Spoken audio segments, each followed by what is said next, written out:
Olá pessoal, estamos iniciando mais um vídeo hoje no canal Uma Luz para a Fisioterapia. Esse vídeo hoje será dividido em dois momentos, chamados mecanismo de trauma. Hoje nós faremos o primeiro. Vamos estudar?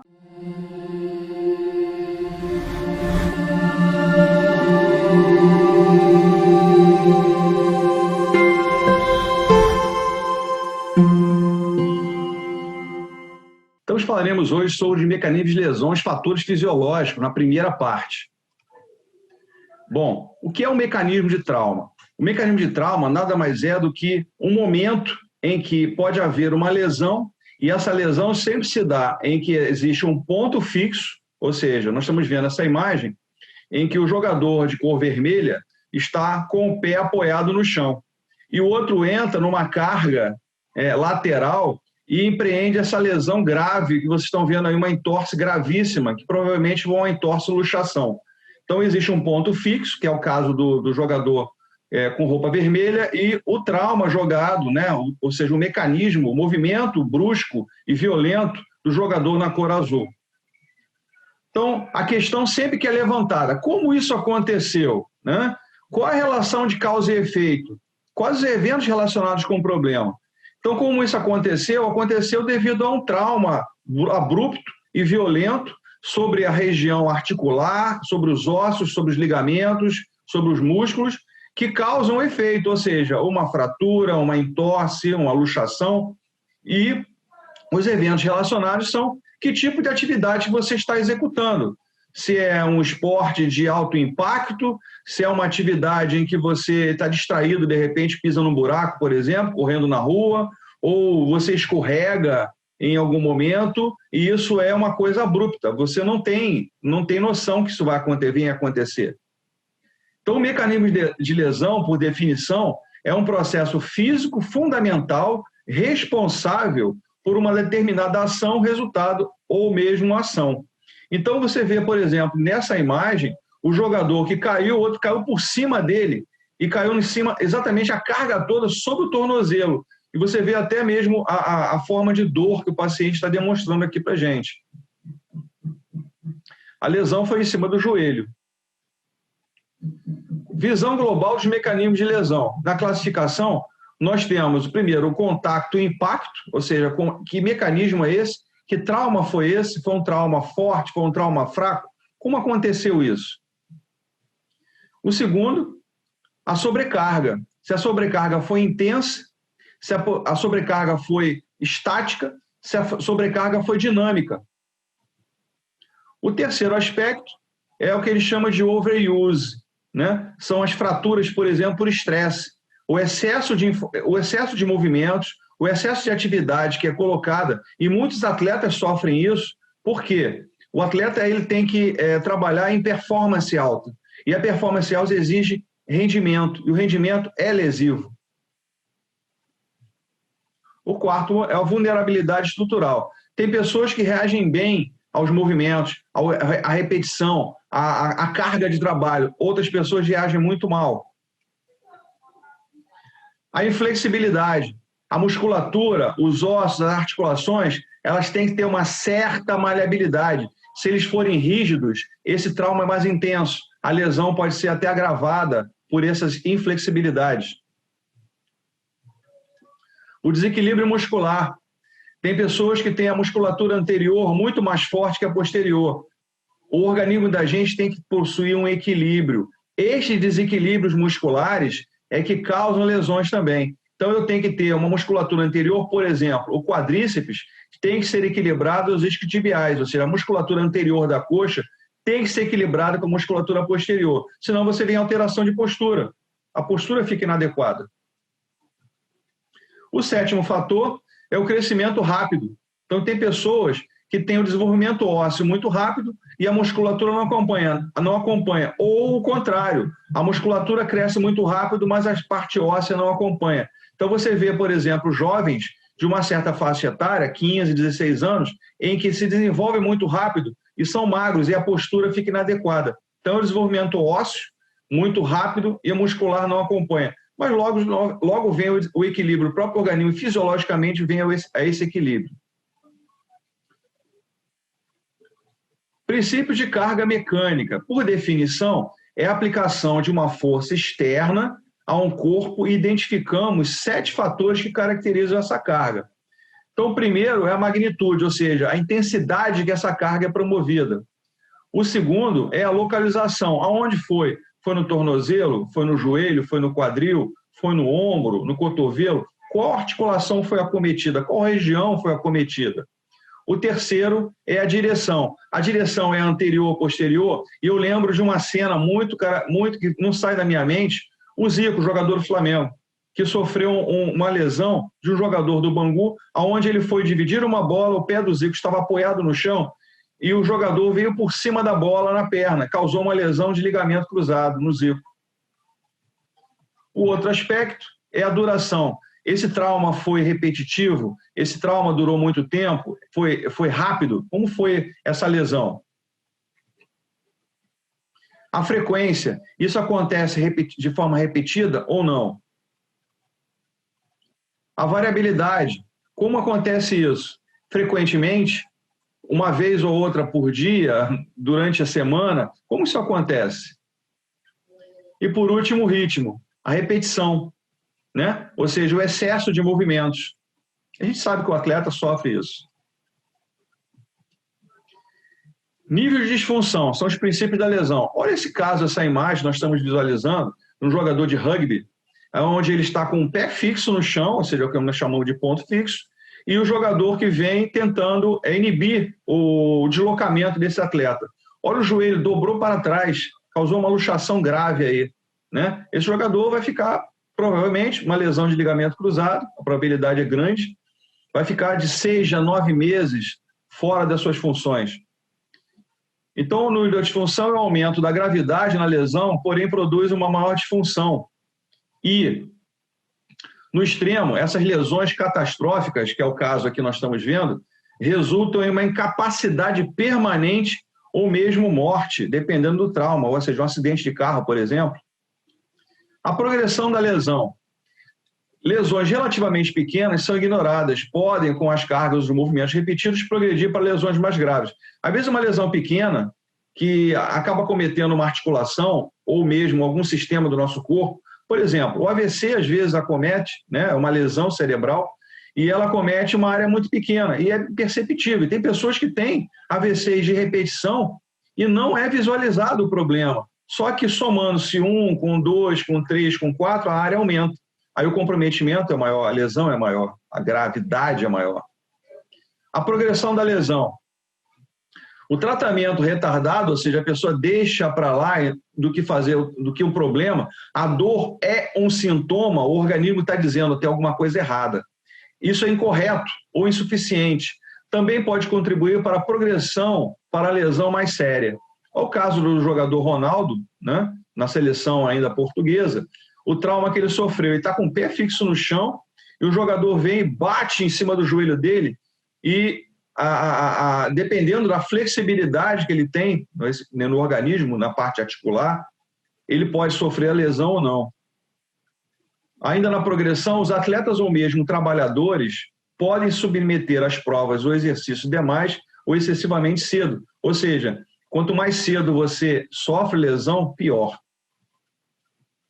Uma lesão pequena, se não dispuser de tempo suficiente para a cicatrização, ou seja, o processo de recuperação, pode progredir para um nível mais debilitante. Por exemplo, uma tendinite de repetição sofre um processo de aprofundamento do problema, que é uma tendinose, que é um quadro de ruptura.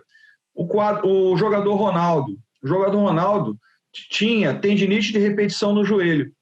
Tratamento foi retardado, foi jogando para frente, sofreu uma tendinose, ruptura do tendão patelar. Determinação da gravidade da lesão. Cada lesão é ímpar, ou seja, é diferente. E, embora possa ser semelhante a outras lesões, nunca é exatamente igual. Às vezes a lesão compromete uma articulação e pega uma fibra, né, de um ligamento, a fibra de um tendão, a fibra de um músculo. E outras pessoas têm a ruptura total. Então, isso varia de pessoa para pessoa. Ninguém sofre lesão de forma igual. Ainda, isso cria desafios na avaliação das lesões e na classificação da gravidade, sua gravidade. Então, a gravidade grau 1, grau 2, grau 3 e assim por diante. Aí você tem uma avaliação. Nem sempre ela é igual, tá? Mesmo tendo graduado. Olha esse caso, jogador do Santos. Esse jogador, inclusive, não joga mais. A lesão foi tão grave, né? Ele apoiando, o trauma foi com um goleiro do Flamengo na época. Ele deslocando, olha o ponto fixo no chão, né? Olha o pé fixo. E a luxação com rompimento dos ligamentos cruzados. Lesão gravíssima. Classificação da gravidade das lesões ligamentares. Então, nós temos vários graus aqui, né? O grau 1 é chamado de leve, chamado de primeiro, é negligenciável.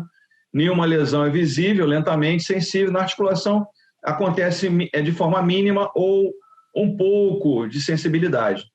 O grau 2 ele é moderado, o acometimento é parcial, existe a formação de edema, uma sensibilidade acentuada, isso pode durar até 6 semanas.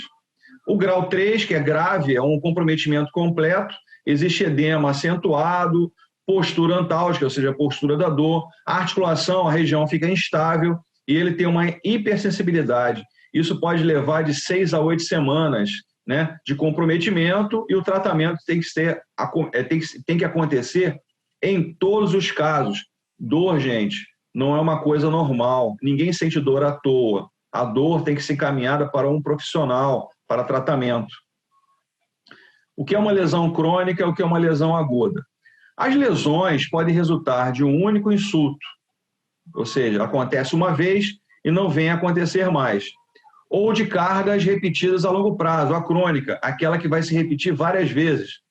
A cronicidade persistente dos tecidos pode resultar progressivamente em condições degenerativas, foi o caso que eu citei agora da tendinose, que preparam o palco para uma lesão aguda. Microtrauma e macrotrauma, ou seja, pequenas lesões e grandes lesões. A lesão crônica pode começar como um dano microscópico para a estrutura do tecido.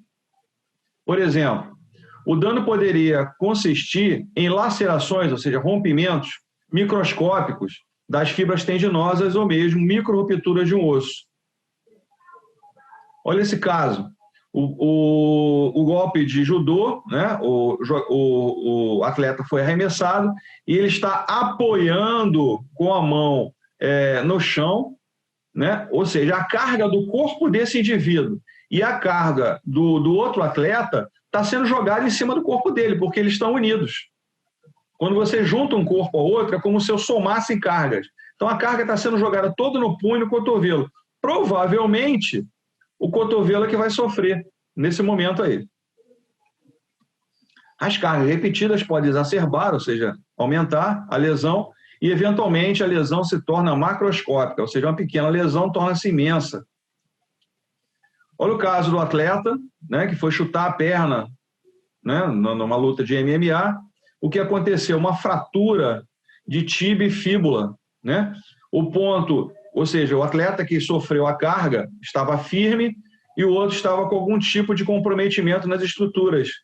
No caso aí foi o osso, uma fratura grave. Olha o mecanismo. Uma lesão primária é uma consequência direta ou imediata no traumatismo. Ela aconteceu naquele momento e vem a causar essa lesão. Alguns exemplos. Uma fratura de crânio por traumatismo contuso, uma pancada, né, na cabeça, pedaço de pau, uma barra de ferro. Um outro exemplo, a distensão do ligamento colateral medial do joelho de forma violenta. Ou seja, o jogador de futebol, o cara entra com o pé no joelho e causa esse problema aqui. Uma lesão secundária pode acontecer algum tempo depois do traumatismo inicial, ou mesmo em lesões como exemplos axonais difusas, ou seja, lesões de nervos, e a isquemia local regional, uma lesão central, cerebral.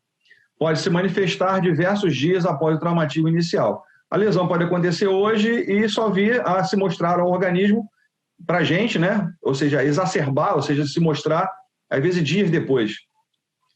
Uma estrutura tecidual. A resposta do tecido biológico depende essencialmente de sua organização estrutural, não celular, incluindo seu material componente, a orientação, a densidade e a substância conectora. Gente, isso é genética também. A pessoa nasce com comprometimentos e nasce na predisposição de ter esses comprometimentos. A genética faz parte, tá? O osso, como exemplo, com sua treliça mineral, ou seja, o entrelaçamento dos ossos, são fibras, e essas fibras de colágeno se destinam a transmitir as cargas compressivas. Então, elas distribuem a carga do corpo. Um trauma gera distribuição de carga. E cisalhamento, ou seja, intensidade. E intensivas de alta amplitude. Então, nós estamos vendo aqui um trauma, provavelmente foi um trauma jogado sobre o braço, uma pancada, um pedaço de pau, por exemplo, causando aí uma fratura de um osso, tá? Você vê que o osso está, o deslocamento, né, o sentido foi de superior para inferior, causando a fratura nesse osso. Fibras colágeno dos tendões e ligamentos possuem uma excepcional capacidade de suportar cargas paralelas à orientação das fibras. As fibras colágenas, as fibras de elastina nos tendões, elas têm uma maleabilidade. Só que tendões e ligamentos são estruturas pouco vascularizadas. Por isso que o processo de recuperação dessas estruturas é muito mais lento. Às vezes 6 meses, 8 meses, 1 ano às vezes, por causa dessa falta de vascularização. Ou seja, a ausência de sangue, a ausência de estruturas que façam essa estrutura sofrer o processo cicatricial. Quando diferentes tecidos formam uma unidade funcional, ocorre tipicamente o fenômeno do elo mais fraco durante uma lesão. Ou seja, a intensidade às vezes é muito maior e a estrutura que recebeu o impacto é menor, ou seja, sofre a lesão. A idade. Durante os anos de formação, talvez até a terceira década, nossos tecidos estão crescendo e se desenvolvendo. A seguir, os tecidos podem começar a degenerar e perdem a força, a complacência, a densidade e a capacidade de carregar energia.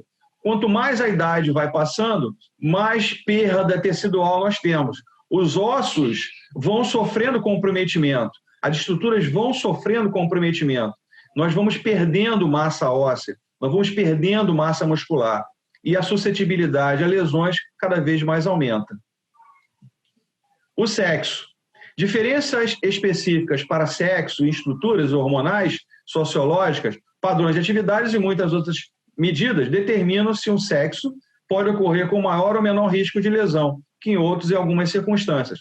Sabemos, devido a comprometimentos físicos, orgânicos e hormonais, a mulher é muito mais suscetível a lesões, apesar que ela se retém mais ao problema, ela não acarreta mais o problema, ela não se expõe mais o problema do que os homens. Os homens se expõem mais, né? Por exemplo, a exposição. O jogador de futebol, o homem, se expõe muito mais do que o sexo feminino. Então, as lesões de comprometimento do sexo masculino são maiores. Mas a gente sabe que as doenças acometem mais o sexo feminino do que o sexo masculino, principalmente as reumáticas. Então, aqui o mecanismo, ou seja, vocês notem que na imagem, como uma vértebra da coluna está achatada, né? Isso existe um comprometimento a nível de nervos que acarretam dores localizadas. O osso osteoporótico, nós estamos falando de osteoporose, tem menor densidade, resistência diminuída e mais suscetível a fraturas. Um exemplo bem clássico, um vovô descendo de um ônibus. Ele descendo de um ônibus, ele pode causar uma fratura de colo do fêmur. Então, cuidado, né? Se ele já tem o fator osteoporótico, ele pode causar uma fratura ali descendo no ônibus, por exemplo, descendo uma escada, pela carga jogada sobre o membro. O colo do fêmur é uma das regiões acometidas, é uma das regiões avaliadas, inclusive. A maior probabilidade das fraturas osteoporóticas acontece no sexo feminino, devido à pós-menopausa. Então, isso pode começar a acontecer aos 40 anos de idade. Então, cuidado, façam exames, se cuidem. Outros fatores contributivos à osteoporose são o desuso pelo sedentarismo, a relação com a atividade física é importante, a paralisia, ou seja, o sedentarismo, a imobilização prolongada, a pessoa fica muito tempo, por exemplo, acamada no leito, doença hepática crônica, artrite reumatoide, alcoolismo, diabetes, malignidades estresse, dieta precária e o tabagismo. Tudo isso pode gerar comprometimento em nossos ossos. A parte genética, a composição da matriz tecidual, e são implicados na predisposição para certas lesões, incluindo a degeneração dos discos intervertebrais e do manguito rotador, assímetro do carpo e rupturas tendinosas. Quando a gente fala de manguito rotador, nós estamos falando dos músculos que dão a consistência do nosso ombro. Assímetro do carpo tem relação com o nosso punho, né? O carpo, punho, que tem uma relação com o nervo, chamado de nervo mediano, que quando ele está retido, achatado, comprometido, impulsionado ali por alguma tensão, por movimentos repetitivos, por exemplo, por digitação excessiva, por má postura dessa digitação, ele pode ser comprometido. E as rupturas tendinosas por um trauma direto ou um comprometimento indireto.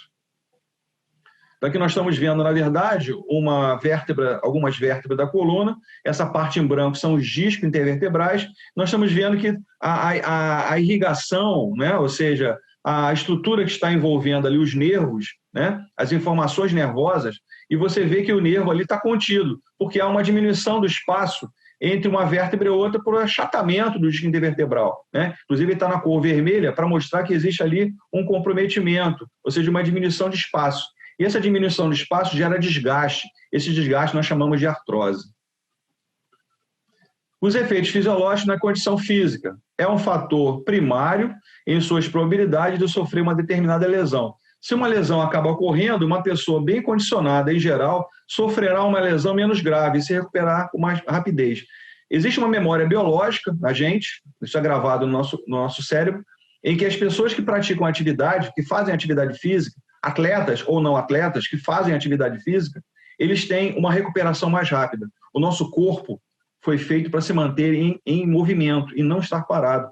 Então, isso é gerado dentro do nosso cérebro. Mesmo que você fique 2 anos parado, o retorno seu é mais rápido do que aquele que nunca fez atividade alguma. A nutrição é importante, ou seja, a homeostasia, a palavra homeostasia significa equilíbrio dos tecidos, depende da correção das deficiências, dos excessos ou dos desequilíbrios nutricionais, alimentação inadequada, comendo fora de hora, desregrado, tudo mais. A fadiga física e mental faz aumentar a probabilidade de lesão por causa do comprometimento da força muscular, coordenação, atenção mental e concentração. Os atletas de alto nível tem que ser feito um trabalho psicológico muito intenso sobre eles, porque nós sabemos que o momento da lesão é quando ele está na principal competição, quando ele está chegando ao final da competição em que ele treinou o ano inteiro para isso. Então, a fadiga mental gera comprometimentos físicos e orgânicos. A parte emocional ela é intensa. Eu vou me reportar um pouquinho para o lado da medicina chinesa, onde eu sou praticante, né? Eu sou acupunturista, inclusive. 99% dos pacientes que chegam à nossa mão para tratamento, né, dos profissionais da área de saúde, e eu estou me reportando especificamente à acupuntura, 99% tem um fundo emocional lá em cima. Então, vocês vejam como a parte emocional gera fadiga, gera comprometimentos, insônia, depressão e até caso de suicídio. Então, esses sinalizadores devem ser colocados a todo momento e a gente tem que se tratar. A gente tem que se tratar, tá? Não é brincadeira isso. A evolução ela é rápida. O ambiente, ou seja, onde você vive, as condições climáticas, frio e calor, a hora do dia e da noite, é importante, que tipo de atividade, momento você faz. Se você tem uma umidade maior, pode ocasionar problemas maiores. Se você tem uma umidade menor, também, ou seja, a umidade relativa do ar tem relação. A altitude, ou seja, a quantidade de ar que você consome, mais ou menos, e que tipo de atividade que você executa. O equipamento é importantíssimo, você não vai correr na rua, por exemplo, com uma chuteira de futebol. Existem tênis apropriados. Você nota na própria imagem aqui que o tênis, quem corre, quem faz atividade, uma caminhada, ele é mais alto atrás e mais fino à frente. Por quê? Ele vai distribuindo o peso do nosso corpo através dos nossos pés. E essa carga, quando eu tenho, por exemplo, quem tem o hábito de usar calçados muito baixos, a carga vai toda sobre o calcanhar, podendo futuramente causar fascite plantar, o esporão de calcâneo e quem sofre principalmente é a região lombar, tá? Porque a carga vai toda em cima da coluna vertebral. A interação humana, as interações entre as pessoas podem ser sociais, ocupacionais ou mesmo competitivas, como observado no desporto, né? Os contatos que nós temos, né? Os contatos pessoa a pessoa ou pessoa a nível desportivo. Eu digo sempre que o esporte, nós não somos inimigos, nós somos adversários. Tanto que você vê no futebol, muita gente às vezes acaba o jogo, né? Deu uma pancada no outro, fez uma entrada mais brusca, mas o cara sai abraçado, batendo papo, trocando camisa. É diferente. Uma lesão prévia. O estado psicológico de uma pessoa após uma lesão pode ser diferente, pois a lesão prévia pode persistir em sua mente. Tem pessoas que, pelo lado emocional, não vou jogar mais, não vou fazer mais atividade, não vou conseguir fazer mais nada, e isso fica martelando na cabeça. Não, daqui a pouco eu vou melhorar. É sempre assim que temos que pensar. Então, pessoal, a importância, né, de saber os mecanismos de trauma, como acontece isso, como o nosso organismo reage, como as estruturas orgânicas reagem. Então, eu repetindo aqui, o músculo é a estrutura que mais se recupera mais rápido. Ossos vêm depois, ligamentos e tendões são mais lentos devido à falta de vascularização nessas estruturas. O processo cicatricial de ligamentos e tendões é mais lento. Um ligamento cruzado, por exemplo, no processo de recuperação, lógico que vem uma cirurgia para remontagem desse ligamento, demora de 6 a 9 meses. Isso variando de pessoa a pessoa. Pode chegar até 1 ano, mas isso varia de pessoa para pessoa. O processo de recuperação é lento. Então, muito cuidado com o que você realiza, que tipo de problema você pode acarretar no seu organismo e você ficar ausente de uma série de coisas da sua vida.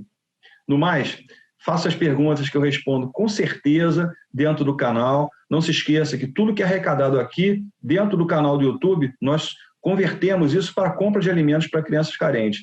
Ajude a quem tem fome. No mais, pessoal, até um novo vídeo. Continuamos no mecanismo de lesão 2. Um abraço, paz e luz a todos.